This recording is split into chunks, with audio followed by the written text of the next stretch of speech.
Hi, so first of all, thank you so much for all coming out tonight. I'm so excited for this conversation because I feel like we have a really nice symmetry on the stage. We have filmmaker and healthcare professional and legislator. So I don't think we have a ton of time, so I'm not going to talk too much. But you know, during the screening of the film, you could really hear a very visceral audience reaction. It was completely palpable, whether it was cheers or boos or cries. And I would love to know what kind of reaction it elicits from you as having three completely different viewpoints on this industry.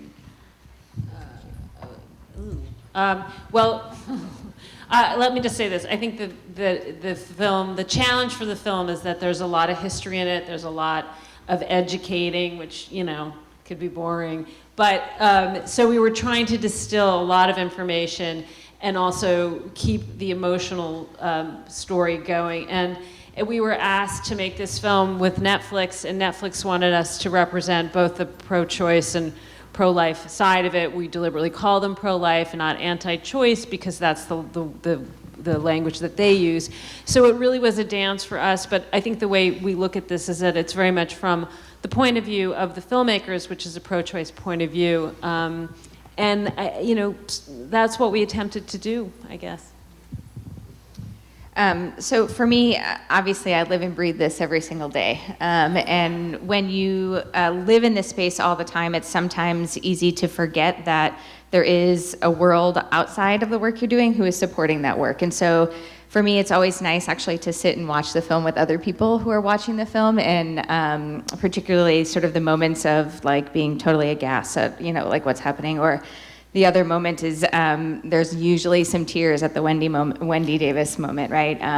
And for me, that's particularly powerful because I think one of the strategies we really need to engage to move us forward is to get more of those moments and to get the people in this audience and the people who are watching the film to be engaged in a way that most likely they didn't realize they needed to be in the past. Well, I'll just say that every time I see this film, it just validates for me and for my colleagues why it was so critical for us to act this last legislative session.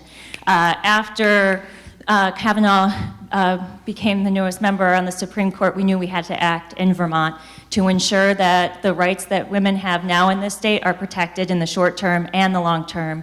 So this last session, we passed H59 that codifies current practice in Vermont, which says,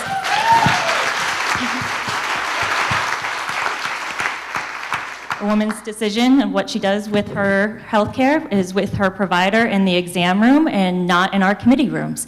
We passed that bill on a vote of 106 to 38. And then in addition to that, and the governor signed it. In addition to that, we passed a constitutional amendment that would protect abortion rights. And to change the Constitution takes several years, so we have to vote on it again next biennium, and then it goes out to the voters in 2022. So we will have a vote in Vermont in the ballot box to enshrine and protect abortion access in the state. So we have a lot of work to do to make sure that we are successful in 2022.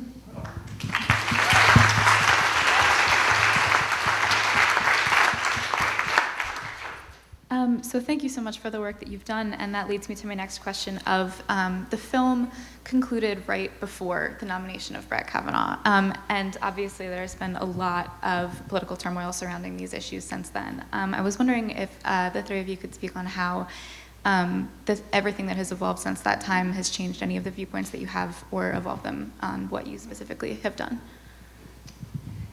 So I think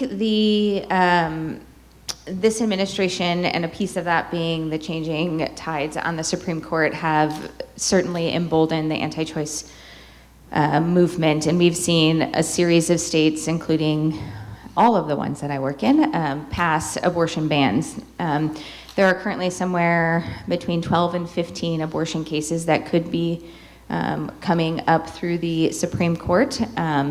Now, it won't be in the next session because they've already chosen those cases, but in the next few years, there could be any number of cases that reach the Supreme Court. And the reality is now we have a swath of the middle of the country in the South where abortion bans have been passed and signed Even for us, like in Missouri, we have our hearing on Monday in the district court to ask for an injunction. If we aren't granted that injunction on Wednesday, there will be no abortion after 8 weeks of gestation in Missouri. So I think that's sort of the political climate that we're working in now.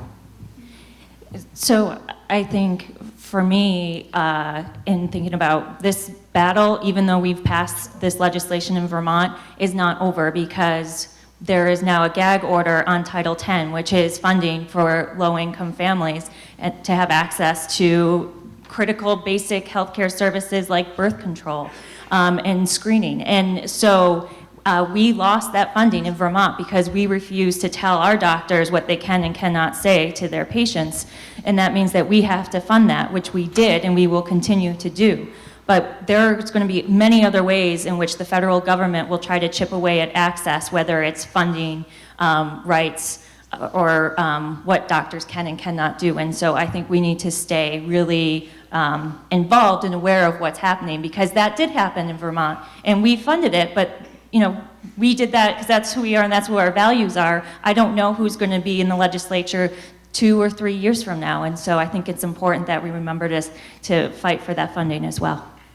I would just add to that I think what came out of this is that the pro-life movement has been incredibly strategic, and they have set their sights on the Supreme Court for many, many years, and it's now, hopefully, the education from this film is to say that if you are pro-choice and however you vote, you have to look at the Supreme Court. You have to look at how that president is going to have a long-term impact on, and it's not just abortion, but all these other issues that are in our politics today that people care about, like immigration, like gerrymandering, like environmental issues. And it all really will come down to decisions that the Supreme Court can have extreme impact over.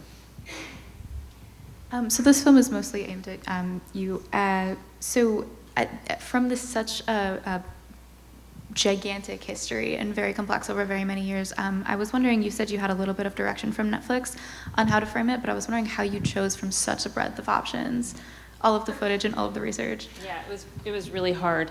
And I will say this, we were just nominated for an Emmy for research because it was a massive research problem. And an Emmy for political and government docs because it really, we had an amazing editor, but I would say that we spent a year and a half, if not longer, reading every book that we could get our hands on about, not just about abortion politics, but Supreme Court decisions. We had some great people that we settled on, but the only directive that Netflix really gave us was to have as much of the two voices in it. Really, they were very hands-off. And I think one thing that Annie, my film partner, and I wrestled with was, there have been a lot of wonderful films that have told stories of women's lack of access, of women's need for abortion, personal stories, and it was hard for us not to include those stories. So we really took us a very long time to get to the title, which is Reversing Roe. And once we figured out that that's really what this film is about, it's about what are these steps that have happened, that people have taken in government, in legislation, to chip away, essentially, at this right, is how things came into focus for us. And if it didn't serve that thesis, then we had to let it go. I'm sure that all of you could speak to this, but what was it like working with all of these pro-life, anti-choice activists? Yeah, people always ask us about the, pro-life. In fact, if we go to high school, it seems to be the thing that, young people want to know. What is it like? Because I think, unfortunately, we don't have dialogue anymore in this country. We are so partisan, and that's a problem. And I do think that's, unless we can have dialogue and have conversation, I don't see a way back to any kind of compromise, or not necessarily compromise around abortion, but even compromise around other issues, because I don't think we should compromise around abortion.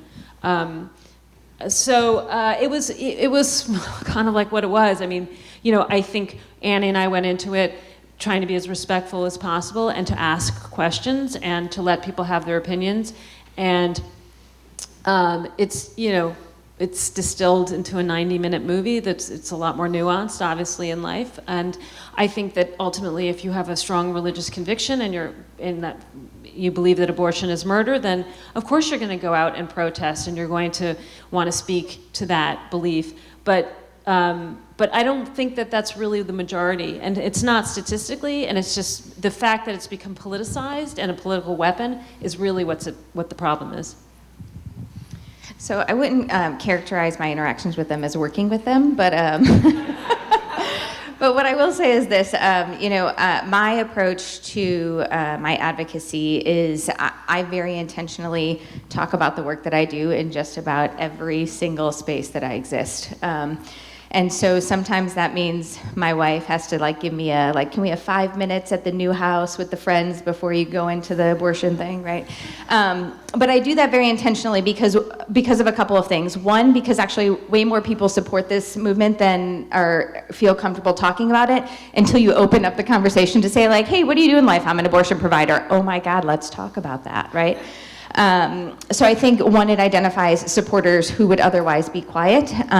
But the other thing is that it gives me the upper hand, right? So if I start the conversation with, this is who I am, this is what I do, and this is what I believe, and I am 100% willing to talk to you about it, if they don't agree with me, they just walk away. And so I think that's really important for us to continue the conversation about it. Yeah, I can echo that the reason why we had tripartisan support on the bill in the House was that we made sure that we were having conversations with every single legislator, it didn't matter what party they came from, and ensuring that women had the opportunity to tell all the legislators their stories about why access was so important to them. And I think it was only because we created the space for that and ensured that there was a safe space to have those conversations, we had the tripartisan vote that we did.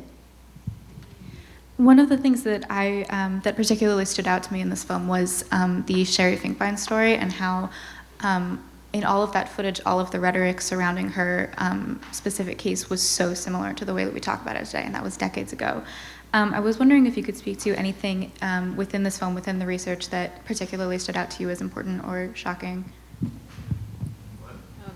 The question was, is there something in the research that stood out as particularly shocking or important? Well, I don't know if I can. I'm gonna pass the mic. Think about this. So I will say this, which is, when I finally had an opportunity to watch the film from beginning to end, and did so with colleagues who also live and breathe this work, I felt like they learned something too, which is hard to do because I do this all day long, right? So I thought it did a great job of really framing the strategy. And I think one of the things that is important when folks ask me, how do you keep doing this? How do you keep showing up to the legislator? How do you keep advocating when, particularly in Missouri, Kansas, and Oklahoma, where I practice, I keep losing? The reason that I can do that is twofold. One is because I always get to go back and have reminders from patients about why I do that. But the other thing is that because I know this, it's not emotional to me. That I actually don't believe with any part of my being that every single Republican legislator in the Missouri legislature is anti-choice. I don't believe it. In fact, they've said that they're not. But they will continue to vote that way to their political end. And so I think for me, it's a good, and for others, I think a good reminder that although it sometimes feels like a very emotional space to be losing all the time or to fighting over what you feel like are very basic and fundamental rights, for them, they're fighting to a different end than we are. Okay, I know that the audience is very excited about all of you being here as well. I would love to open it to any questions that anyone might have. Just by hands. If not, that's fine too. Yes, in the middle here. I just want to say you're so brave, and I thank you so much. You're a hero.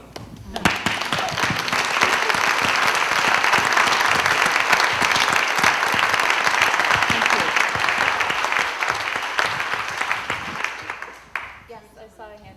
There are two things that I felt were missing in this accident movie. I have worked in Washington, D.C. for 10 years in an abortion clinic, abortion counseling, and we have worked with families to try to help prevent the unwanted pregnancies. The clinic was opened in DC because there were so many poor women. We had very low fee sliding scales to provide it for women who couldn't afford it.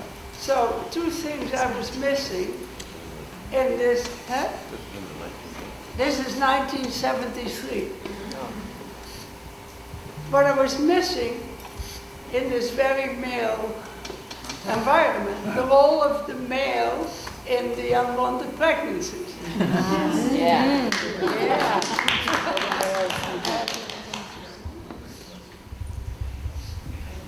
Well, first I'll just say thank you for your work and for sitting with patients and helping them through what can sometimes be a difficult decision, and quite honestly, sometimes isn't. That was my second point. Yeah.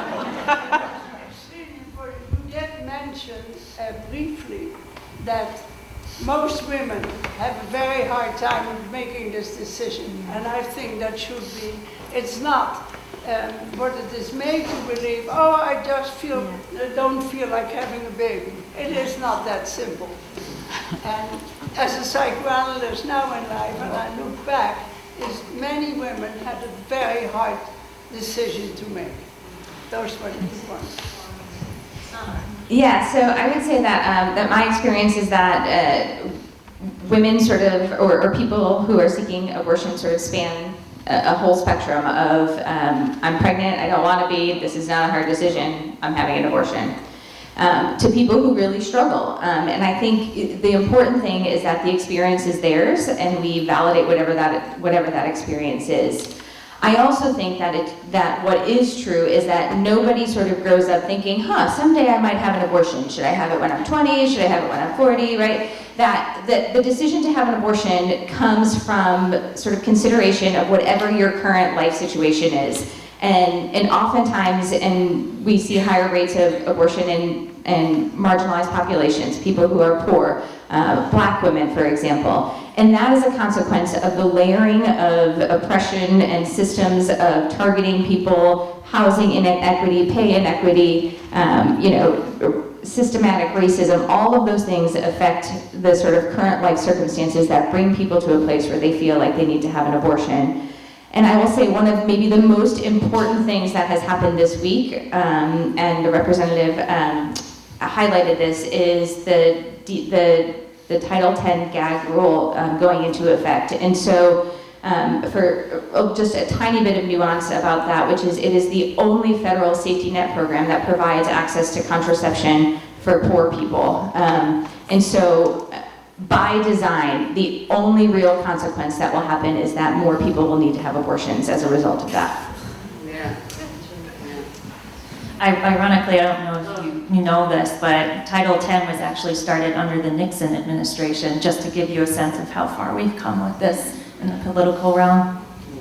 We had a whole section about it in the 3-hour cut. Yes, I see a hand.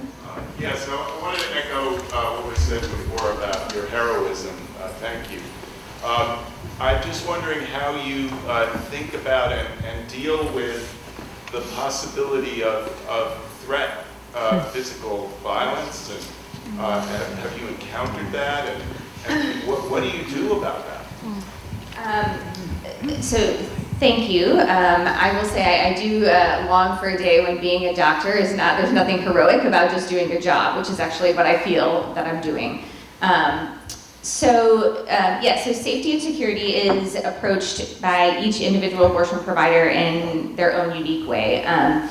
From everything to, I don't have any worries about it, I don't do anything different in life, to I have a concealed carry weapon and I wear a bulletproof vest every day.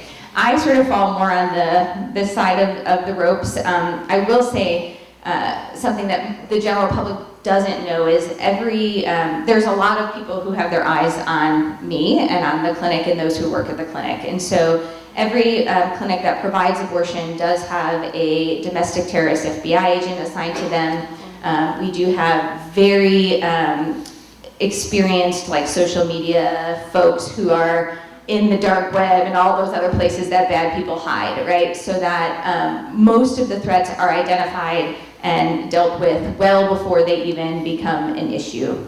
Having said that, we do some very sort of basic security safety measures. So we do have cameras at the house, we do have an alarm system, we have periodically the FBI agent will come by and do a surveillance, say, you know, that tree has to go, it's too high, somebody could hide in that, those sorts of things. We intentionally bought our home in a place where there is no public property, so there's no sidewalk. You would either have to be on my property or on the street, so there isn't an opportunity for people to actually stand out in front of our house and protest. My child's school knows what I do, as does our local police department, and so we do some, to me, they're pretty basic things. To the rest of you, you're probably like, what? But also, most importantly, I choose not to think about it every day. I think if I got to the point where I was worried about it every day, then it might be a time for me to reassess the work that I'm doing. And I think because I'm a scientist, I'm going to sort of keep it in context and say, you know, my chance of dying in a car accident or every time I fly somewhere else is actually exponentially higher than it is from an anti-abortion terrorist, so. Is he up in the corner? Yes. I live in Missouri. I'm in Kansas City. I'm sorry. We are not all like that, even though we are a red state. I live in a blue bubble in the city, and what I found so compelling about this and other things I've seen, like The Family on whatever series, I can't remember what streaming service that's on, but it's amazing to me how mobilized the moral majority, the immoral majority is, and so I'm wondering, how can we best mobilize and be allies so this is not reversed? So I'll give a short answer, and then I'm sure everybody else has thoughts about that. So I will say this, as is true in most of our justice movements, sometimes I feel like we do too much fighting amongst ourselves and not enough fighting against the enemy. So I'll just put that out there. You know, the other side has one message and everybody falls in line, right? And so it's very easy for them to get folks into that message, where we, rightfully so, do a lot of the nuanced sort of understanding of what the message is and where we should fall and what we should be putting out. So I think that's one thing. I will say I've been, since 2016, I have been really impressed with the number of young people. Young people are going to save us, I feel like. That have been mobilized and sort of engaged in a way that when I was in high school and college, I don't even know that I opened a newspaper, to be quite honest, which I'm ashamed to say I'm now, and my kid will never be that person. But I think that's the other thing, is getting young people engaged is going to be helpful.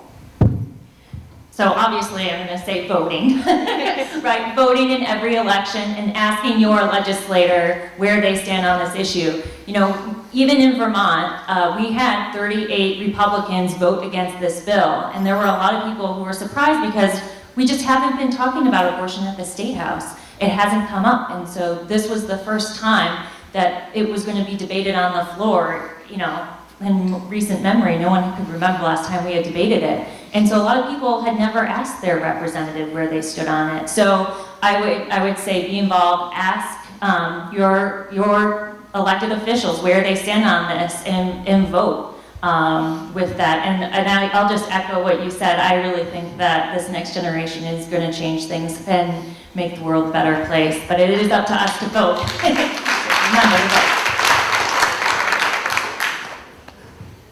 I think we have time for a couple more questions over here. In the making of the film and in the research, did you come across any information that surprised you about where the financial support comes for the pro-life movement? Yeah, I mean, there's a lot of dark money, and there was another 20 minutes in the film that was about Missouri dark money and a lot of research. Yes, and you know, there's a lot that's fairly obvious, the Koch brothers and things like that. But yes, there's a brother right in the side. I know, right, true. There you go. I wonder what's going to happen with that money. But yes, we looked into it. In fact, an organization in DC called Concerned Women for America if you look at their annual giving income over 1 year around election year in 2016, they got an infusion of money of like, I forget, like, I don't want to quote it wrong, but around the million point something that came from one of the Koch brother foundations. And then if you look at where they spent the money, Concerned Women for America, it was in advertising. And so it was almost like a direct correlation of the money that was given that year for advertising that was going to go towards Trump or whomever at the time. And so I think, yeah, there is, I mean, it goes back to the family, goes back to the sources of money. And yes, we did look at it, and it's there. It's probably a whole other, many other films. I see one up above. So if a majority of Americans support a woman's right to choose, why is it that you have to travel to 3 different states to provide abortions? Why aren't there more doctors providing abortions? Lots of doctors, each providing a few all over the place where it's threatened. I'll just say one thing, gerrymandering for one thing, which we know it has, so even if you have a majority of people who are pro-choice, if you don't have the elected officials who are going to vote that way because of I'm asking about the doctors. I'm just going to tell you, I was going to pass it on to her. I know about the doctors, but I'm just saying, when you say people, we have so many states now, and the majority is pro-choice, it's because of gerrymandering. So I think to answer the question about why we need physicians to be traveling, you have to think about a couple of things. One is the history around safety and security, and people have to balance sort of that with being, particularly in restrictive states, being identified as the only abortion provider in that state. And so for many people, that sort of contemplation, whether they support choice or not, makes it very difficult for them to provide. There's also a very troubling trend in this country of acquisition of health centers and hospital systems by religiously affiliated entities, which prevent physicians from providing that care. And so if you live in Tulsa, Oklahoma, and there's only one hospital system and it is Saint anything, doesn't matter if you want to provide abortions or if you feel compelled to do it, you can't. And then subsequently, they won't give you privileges to do any other care in the community. And so I think there's multiple layers of why that is. Although I will say there's definitely, again, younger generation, I will say the medical student and residency classes that have been coming up over the last 5 years, and certainly the folks who are in school now are demanding the training. And so I think that is a really important piece of creating another workforce. I think we have time for one more question, if anybody has one.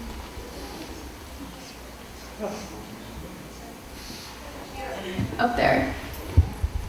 So before you mentioned how we need to come together instead of fighting between us, like you said, basically fight the enemy. But I'm curious, as a young person trying to build this knowledge, who is the enemy?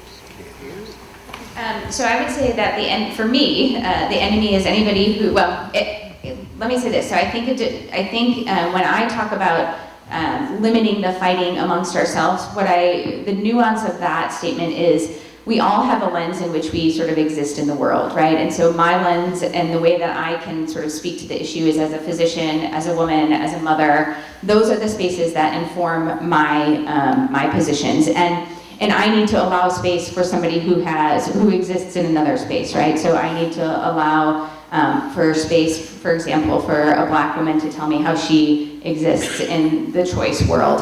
And that the two don't have to be separate, that they should be informing each other, and we should be using all of those arguments to support and move this issue forward. So for me, the enemy is anybody who is using particularly the political or regulatory environment to restrict an individual's right to make autonomous decisions about their body. I was just going to add one thing early on is the pro-choice movement feels that the language around pro-choice versus pro-life that they lost, that they didn't come up with a strong way of representing what it means you know, to have a pro-life, it's pretty clear and it feels very strong. So even the new language that I think is being formed now, and trying to find a way in which, I mean, it goes back to the other question earlier, how to bring sort of disparate groups that are pro-choice together with this one mission, or a mission that can represent multiple desires that will represent everybody, is, I think, what's feeling like the new challenge, and certainly Planned Parenthood is addressing sort of what their role in all of this should be. And I will just say one more thing, which is that, you know, the decision to have an abortion or reproductive choice or freedom doesn't exist in a silo, right? It exists in a world of economic injustice and racial injustice and immigrant injustice. And so I think the more that we can intersect all of those spaces, the bigger our force is and the broader our scope is. And I think the easier or the louder that we win.